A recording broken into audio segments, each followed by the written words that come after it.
Hello everyone, this is Ranger J 1999 from Reality Skewed Gamers, and welcome back to another lore video. We are doing these videos for those Star Wars lore fans out there, people that may not know a lot about the characters, and because we play here at Reality Skewed Gamers Star Wars Galaxy of Heroes, we get new characters in all the time. There's a bunch of characters in the game, and we get asked questions about their background and things of that nature. So these videos are kind of an introduction for that new person that doesn't know anything about these characters that may be in the game, or maybe characters that we want to see in the game, like the character that we are going to be talking about today.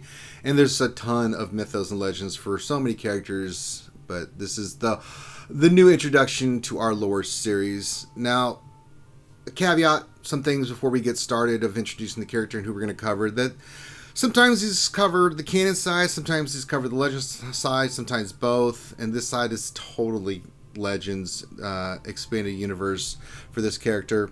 But usually I'll let you know ahead of time which one is going to be, and this is totally a legends character. And some other things, these are done in more of a podcast feel.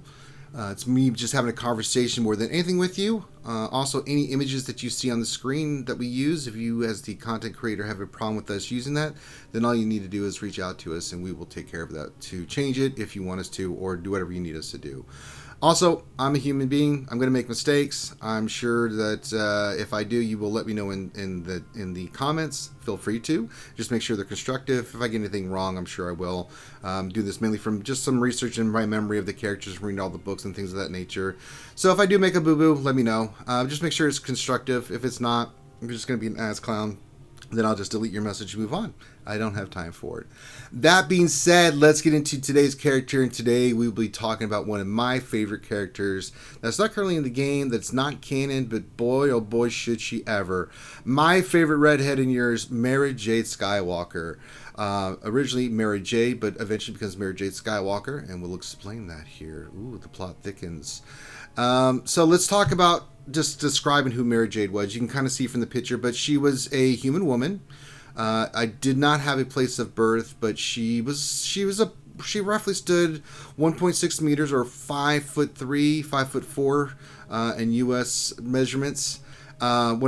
She was a fellow ginger like myself. She had very long flowing red hair. She was absolutely gorgeous, and her complexion was freckled skin, and her eyes were emerald green. She was a stunner to be sure. And she was born in 17 BBY, and she died in 40 ABY. And BBY and ABY stands for before the Battle of Yavin and after the Battle of Yavin, and that's how Star Wars does their timeline, so you can know dates and times, or kind of get a sense of years and things of that. So let's get into it. So who was Mara Jade? Well, we know when she was born in 17 BBY, and sometime after her birth, after the events of Revenge of the Sith, the Empire's taking over, Palpatine's kind of controlling the galaxy, and we know that from an early age she was taken from her parents, and she was taken to Palpatine on Coruscant, who sensed her force sensitivity, and had a connection with her, which we'll talk about. And she was immediately started to be trained in the Force, and also as some of the different skills that she would learn as a dancer. And she was initially raised as a dancer for entertainment purposes at the Imperial Palace. So she can see that she has a dance entertainer background. Many of the things that she has in her background, she was Mara Jade was highly intelligent. She was highly skilled, and she had a lot of skills at her disposal, and she would use them because of what we're going to cover next. And Palpatine took a real shine to her. And he immediately started her on top of the dancing and the things that she did. He started her also in the background within a very intense physical regiment training program, and she also trained with the elite royal guards. So she was trained in fighting and everything like those nature. She was also trained in covert ops. She was trained in espionage. She was trained in spying. She was also trained in assassination. And because she was Force sensitive, she was also trained in the ways of the Force. So you can see why Palpatine had connection with her, and he would become his greatest asset. And she was, as I said, highly intelligent. She was highly adept at all these things. And by the time she was 14, this is before she was 14 years old, she was made one of the Emperor's hands, which meant that she was the personal assassin for Emperor Palpatine.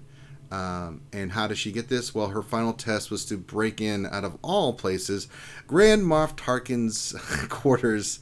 And she did this by using everything she'd been taught to that point. She got in as a guest, and she was able to basically cause a distraction where she fainted like she was ill, and she used that opportunity to basically get into his private area, get into his private safe, fight off guards along the way, and able to escape with the information that she was sent to ascertain.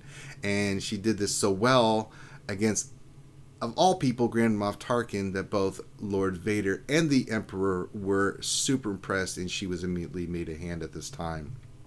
Remember, she's only 14. Now, from this point, moving forward, I should pause a second. So, who are the hands? The hands were basically Palpatine's personal, I guess you can call them assistants. I wouldn't say assistants, but they were his assassins, people that he would send out. Now, the thing about the hands is that none of the other hands knew about the other hands. They only thought that they were the only hand in existence. And so Mara Jade never knew about the other hands that existed under Palpatine. However, she was his favorite hand by far because she was unbelievably successful. And we'll get in that here in a second. Now, she had an incredible connection to Palpatine and the Force, so much that she could hear his voice anywhere in the galaxy. She could understand his feelings, his thoughts, like they were having a conversation face to face. And Palpatine, because of her success rate, and she was sent on all kinds of missions, and she always carried them out dutifully and faithfully. She would go after corrupt Imperial officials, anybody deemed a traitor, anything that needed to be rooted out and taken care of, she did. But Palpatine had held her in such high esteem and valued her so much that, unlike any of the other ways in how he acted toward anybody in the Empire, he would, after missions, he would give her time to relax, take vacations, to unwind. She had her own personal starship. She had her own protocol droid K3. She had her own private quarters on Coruscant. She had her own stash of things she got from her missions and things. So she was basically left to her own devices and basically given time to readjust. But that was only because of their connection and because she was just so damn good at what she did. She never questioned it. She just went and did it. And she was very close to Palpatine. Now, there's a few things that she does, and you can go and read about this. I'm going to be skipping over a lot of things, guys. I just want to cover the main points that I find interesting that gives you, I think, a better sense of the character. So I'm going to skip over some of the minutiae of details. I mean, you could go read about this stuff, and with any lore in Star Wars, my goodness, there is a ton of stuff. So I could be here for hours covering these characters, but I just want to go into the things that I think are important for you to know, and you can go back in and fill in the other pieces. So she does a lot of stuff for him, but we want to get to the Battle of Yavin. So after the destruction of the first Death Star, she was tasked by the Emperor with watching Vader, and she did this from far. She knew better than to kind of do anything with Vader. Now, she did missions for Vader's, don't get me wrong, and she did them just as well as she would have for the Emperor, being that it was his will. But she kept her distance, but she was always watching and always reporting on Vader's activities to him. And because of this, she grew a little envious of Vader and his position as the Sith Lord and the right-hand man of Palpatine. And she was hopeful by watching that maybe he would try to rise up, fail, and that she could become the new Sith apprentice to Palpatine, which is what she kind of hoped for, but it never really happened. And the other thing one of the reasons started to feel this way, she started to get the sense that something was conflicted with Vader, and that when he started becoming obsessed with finding Luke Skywalker, she didn't know who Luke Skywalker was. She just knew that he was obsessed with finding him, and so this started her path of thinking this way. But as I said, she did work with Vader. Always was successful. Vader thought very highly of her. But there's still distance. They did not have the connection that she had with the Emperor. Now, after the Battle of Hoth and before the events of Return of the Jedi, she had kind of let Palpatine know about her worries about Luke Skywalker. Palpatine was worried about Luke Skywalker. So she was sent to go to kind of go find him. And so she, with the events of after Empire Strikes Back, we know that Han was frozen carbonite and sent to Jabba. And she was sent to infiltrate Jabba's basically inner workings, his group, and on his palace on Tatooine, and kind of wait for Luke Skywalker to show up. And she did this by disguising herself as a dancing girl, and she called herself Erica, and she waited. And while she was there, she saw when C-3PO and R2 arrive at the palace. Now we're talking about events of Return of the Jedi. And after C-3PO was forced into Jabba's service, she did have a brief conversation with 3PO, asked a few questions, but then was there when the one girl that you see get eaten by the Rancor when she displeases Jabba. But she did like she always did, infiltrated, wait for her to make her move.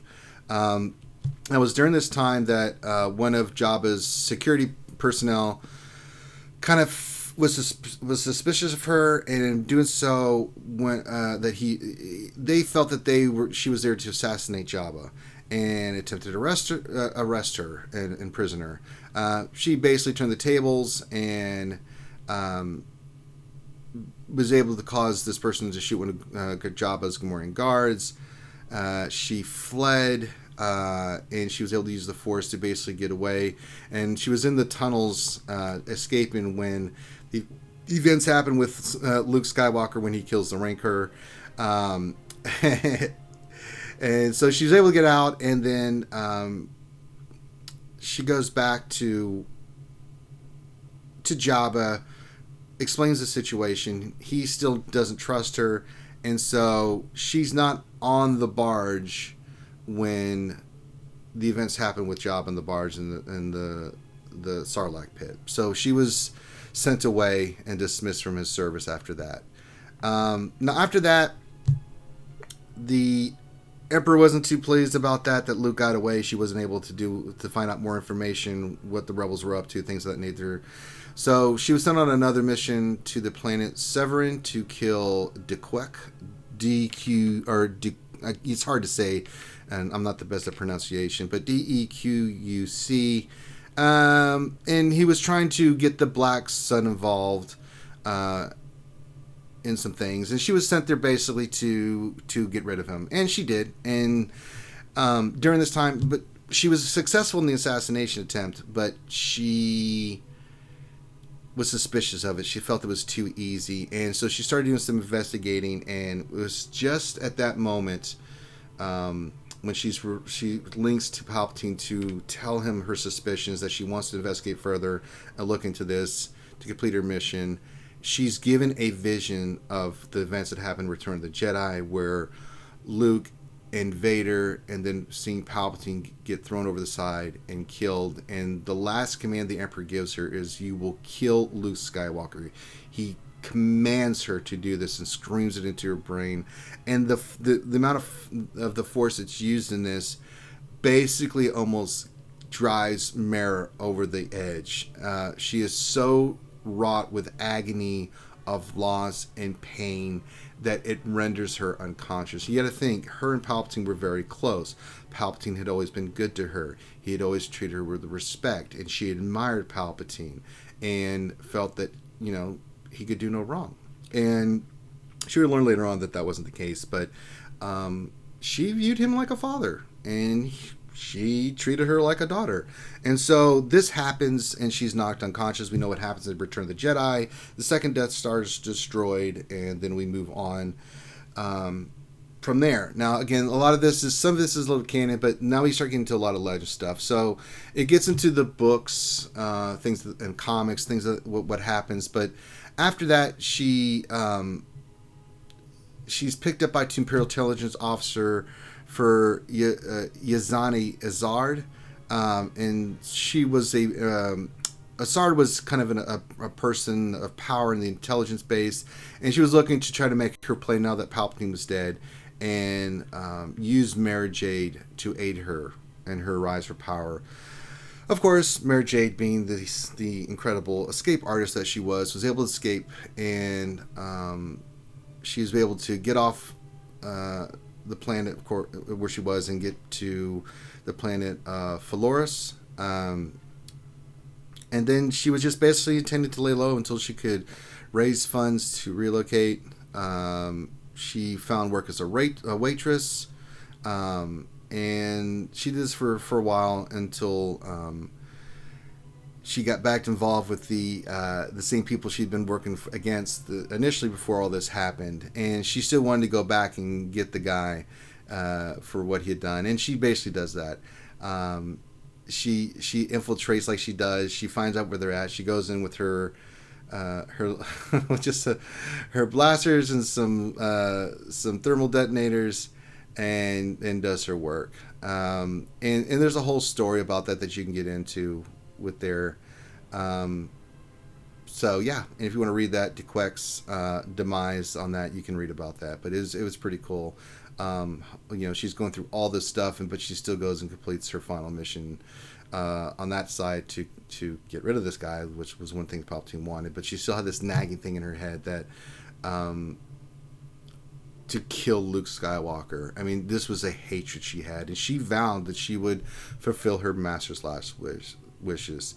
Now, during this time, she made her way throughout the galaxy. She would do any job she'd get her hands on, and basically to sustain herself. Now, remember, was the Emperor's hand. She had access to unlimited resources. Now she had none of that. So now she was having to go from one thing to the other just to basically keep doing what she needed to do to survive. So she's laying low. She's doing all these jobs, and eventually leads her to become a smuggler. Now, there are three parts of Mara Jade's life. There's her as the hand of the Emperor. There's her as a smuggler, and then there's her as a Jedi. This gets into her smuggling parts. So she's doing all these odd jobs, and you can read more about these and things like that. But the big thing is she meets a smuggler named Talon Karsh, who she would have a very close relationship moving forward with. They do some kind of work together. They kind of have the same goal, and is successful. And then by basically around now the end of the battle of the second Death Star, the Battle of Endor, was 6 BBY. This is a couple years later, and by 9 ABY, after the Battle of Yavin, she becomes a part of his organization. And of course, being as skilled as she is through the Force and things of that nature, she's very successful, and you can read about just how successful she was. But she and Talon made a great partnership, and they were very successful. Now, during one of their smuggling runs during a flight, of all things, and let's give a little bit of context. In EU at this time, the Empire is still in ruin and trying to pick itself together. Thrawn's kind of come forward to make claim and is running the Empire. The New Republic hasn't even formed. The rebels are still fighting. So at this time, they're doing their smuggling stuff. Mara Jade is just content with that at the moment. Lo and behold, they come across, of all people, Luke Skywalker in his damaged X-Wing. Happen chance? The Force? I don't know, but that's just what happens. And as soon as they come across this, they rescue Luke.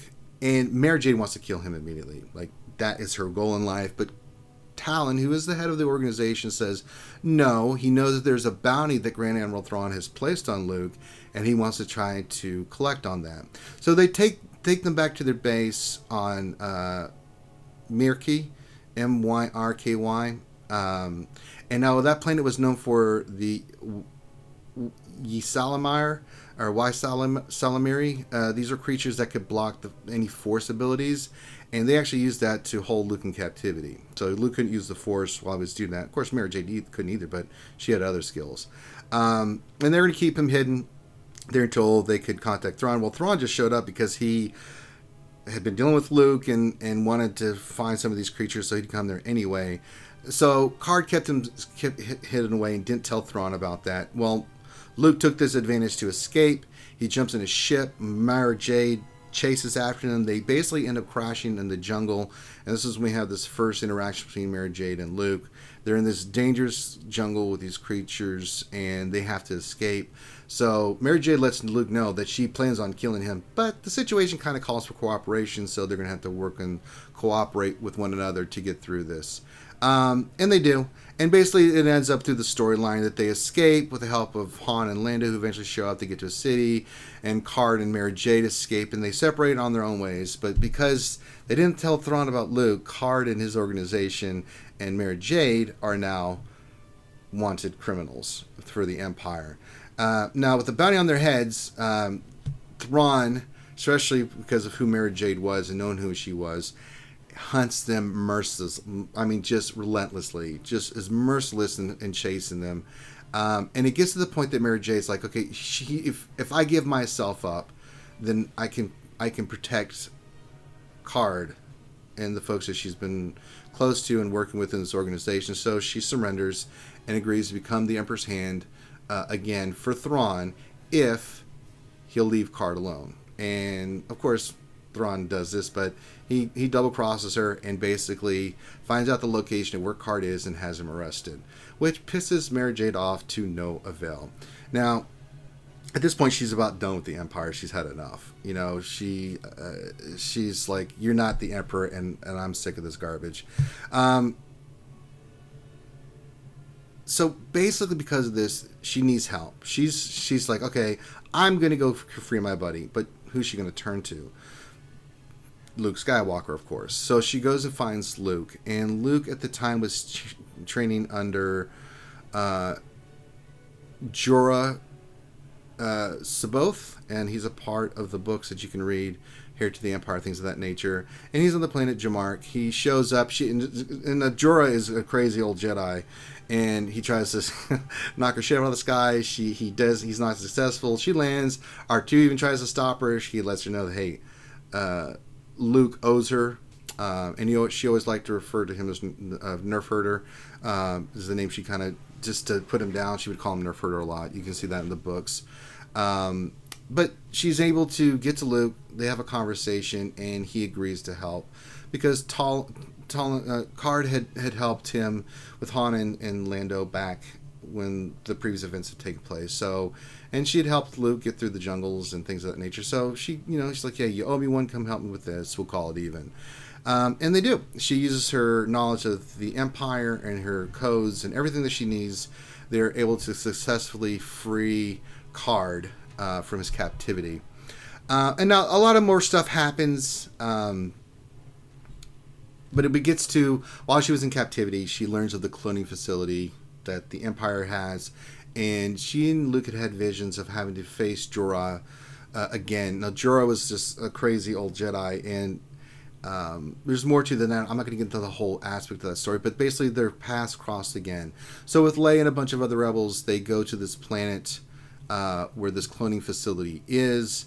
And so she meets up with Luke, Leia, the rebels, and is this time she's just having a heart-to-heart conversation with Luke. Luke starts looking and sensing he's getting stronger in the Force, that really her hatred for him comes from the command that had been tinted with the dark side that was driving her hatred for him. And she was starting to feel conflicted about this, but it was still a driving force in her. And they have a conversation, and he realizes it's the command, and that he promised her that they'll do something about that once they get done with this mission. So they're doing this mission, and from that point, this gets into the book, so I'm not going to cover it into too deeply. But they have a confrontation with Jorah on this cloning facility to see that they've been cloning Luke. So a clone of Luke shows up with all things Anakin's lightsaber, his father's lightsaber, and then a battle between him and her and Jorah and the clone take place. And of course they win, but the significant thing about the battle is that Mara Jade kills the clone of Luke, thus fulfilling, technically, the command that the Emperor had given to her, and she's freed from that. And then they are able to defeat Jorah, and all is well and done. So after this, we skip through this events, and you can read these in the books and things of that nature.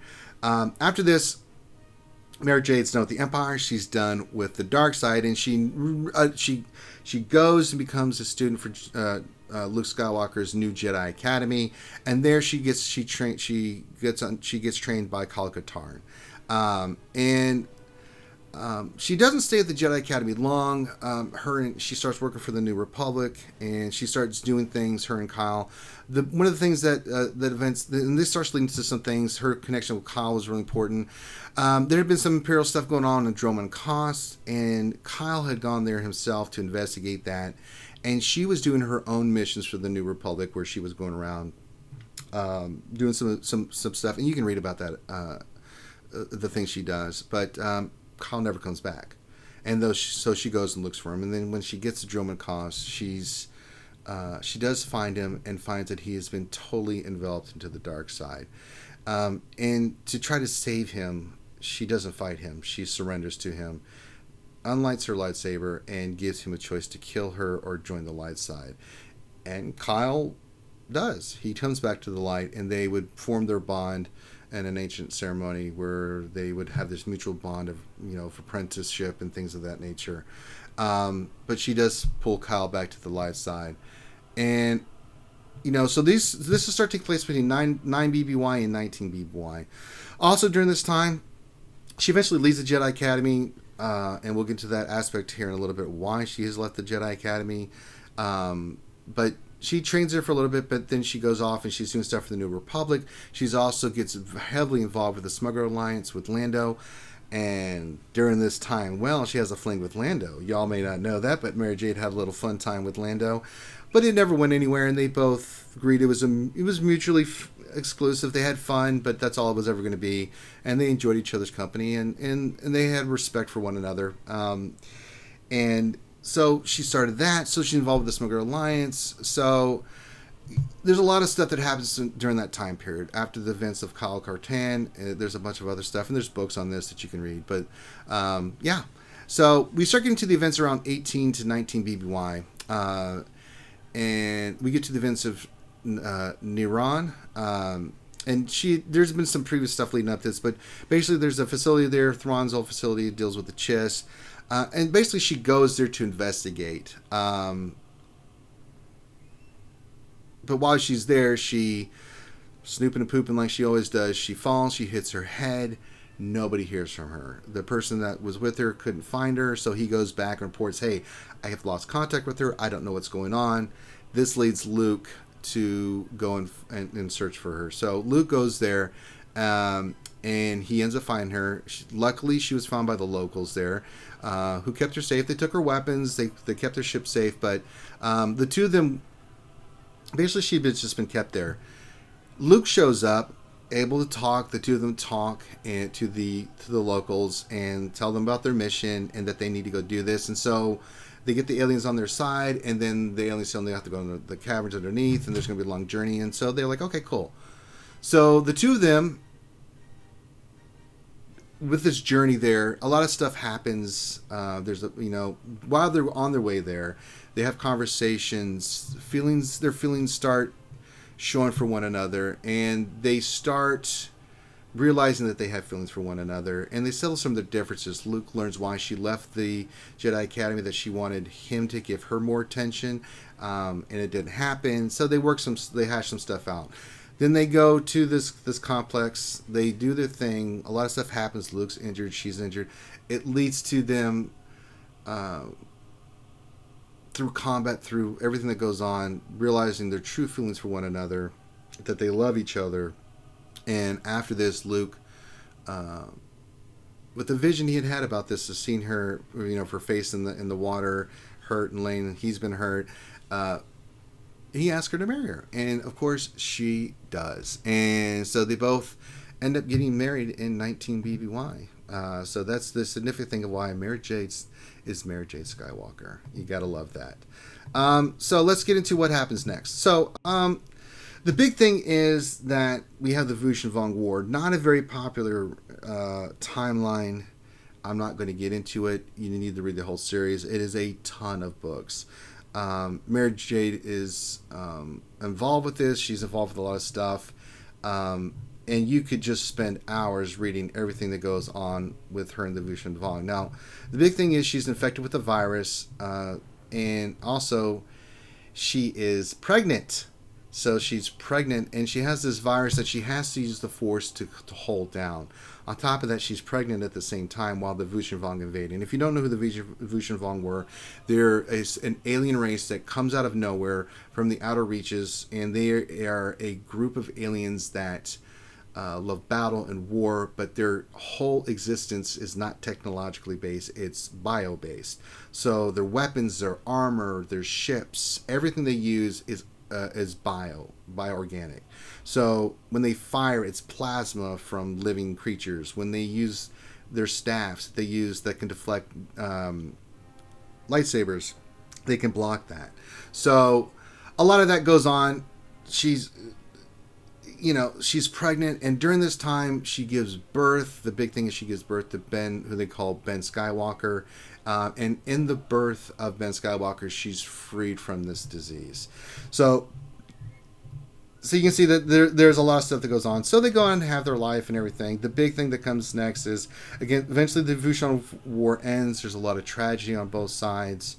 And there's some other things that happen that she's involved with. Her and Luke make a great team. She eventually becomes so strong in the Force, she becomes a Jedi Master. She comes on the Council. And her and Luke are fantastic together as a couple. And there's a lot of adventures that they go through. And it's really where we get to her death.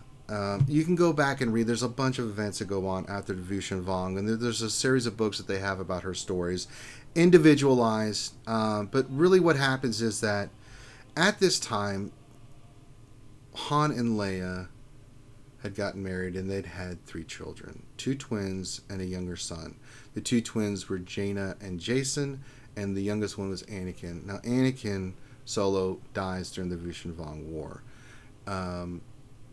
Jaina and Jason fight in the war and have their moments. We will cover that when we cover them. Jason had been tortured, and he had gone down this path of darkness. And during this time, so we get from the Vushun Vong War was like 25 BBY to like 29, 30 BBY. And so for 10 years leading up to her death in 40 BBY, there had been a bunch of stuff. At this time, Jason had gone on the search for the Force. Not just the light side, but the dark side, all the aspects of the Force, and had gone through this incredible journey. He comes back, and he has this different sense, and runs into a character that we'll get on that I really don't really want to cover there. And I'm trying to think of her name, and I'm going crazy here. What is that person's name? I should have written it down. Give me a second. I will pull it up here, because I had written it in my notes, and I'm like, I know who this is. I want to say Luminai is the person, but let me verify that, because I don't want to say that. I'm going through my notes, but I think that's who that was. Basically, it was someone that had been a former Emperor Han and had tried to kill Luke. I mean, that's his own journeys and stuff like that. But she convinces Jason, who is now the master of Ben Skywalker, to become the next Dark Lord of the Sith. And they have this, it's a great conversation in the books, and he does, and he becomes Darth Caedus. And Ben Skywalker at the time just loves his uncle Jason, and wants to follow him. So it leads to him having a confrontation with Mara Jade, and it leads to him killing her. And and this really puts Jason on the path of the dark side of becoming Mara Jade. He even hides it. They have a funeral at the Jedi Temple where he attends. No one knows that Jason is the one that has killed Mara Jade. But her death was pretty profound in the life of Luke and of Ben. But that's the big points of her life, right? And you can read about all this. I mean, if I was to cover, I could cover just what transpired with the events with her and how she dies and things like that. But I don't want to get into too much. But yeah, it was Lumias. I couldn't think of that. But yeah, her confrontation with Jason, where she dies, was a shock to everybody, but nobody knew who it was. And it turned Ben down a dark side. It turned Luke down to a dark side. It led Luke believing that Lumia had killed her. It led to him, it just led to a lot of stuff. And it also led to the Second Galactic Civil War in canon. And so, there we go. So, Ben at this point had been with Jason, and up to this point, he thought it might have been Jason that had killed her. But again, these are story parts, so we can get into everybody else. But the thing about Mara Jade is she is such an incredible warrior. Some cool facts about her is, one thing, for initially when she was a Jedi, when she became a Jedi, she used Luke Skywalker's lightsaber.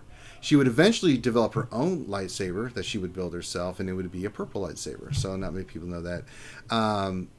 She was incredibly, and we're starting to get more into now her powers, her abilities, the things that she could do. We already know about what she could do as a hand. She had incredible talents through infiltration. She was very charismatic. She was good about getting information out. But as you can see, she was highly skilled as a lightsaber duelist, and just as a fighter in general, that made her so deadly in combat.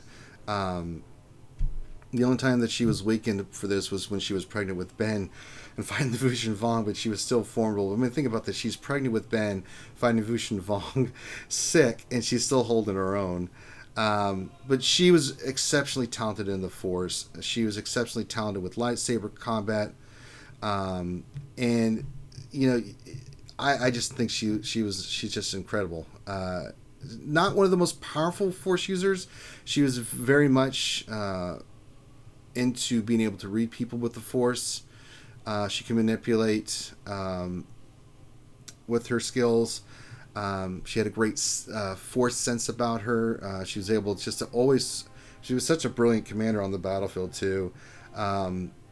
That she was able... she could do a lot of the stuff that, Jedi could do. She never could do anything in the dark side because she was really never trained in the dark side. But as a just a combatant and as a skilled warrior, it just enhanced her abilities as a Jedi to flip, to Force push, things of that nature. So... she could levitate herself across an open area. She could do a lot of stuff with the Force. So she was very strong in the Force, very good at lightsaber combat, just good in combat in general. She was great. She could use all blasters, and she would do that in battle. She could whip out her lightsaber and her blaster at the same time and use that. She was known to do that as well. So just a very, very talented just individual, highly intelligent, charismatic. She was a warrior. She was a mother. She can be very empathetic. She can be very kind. And she's just one of those interesting characters that you read about in lore that you want to read more about. And hopefully me doing this whets your appetite to go read more. Read about what happens to her with Darth Caedus, her nephew. Read about her events in the Vushin Vong. Read about her life as a smuggler. It's fantastic reading. Read about her as the Emperor's Hand. And you see this journey of this character, the highs, the lows, the things that made her who she was, and why a lot of Star Wars fans hate that she's one of the characters. Her and Thrawn were two of the characters that people that love the EU wish she could be made canon, because she is so well written and she's such a well developed character. I mean, I've only scratched the surface on things that you can look about with Mara Jade. So with that, I hope that whets your appetite. If you enjoy this series, please comment and subscribe and let us know your thoughts. If I messed anything up, I'm sure you'll let me know. But this is just a tidbit of Mara Jade Skywalker. So with that, we're going to end this one. I encourage you to check out our other lore videos that we've done. And with that, have a great day wherever you may be. And we will holler at you later. Peace.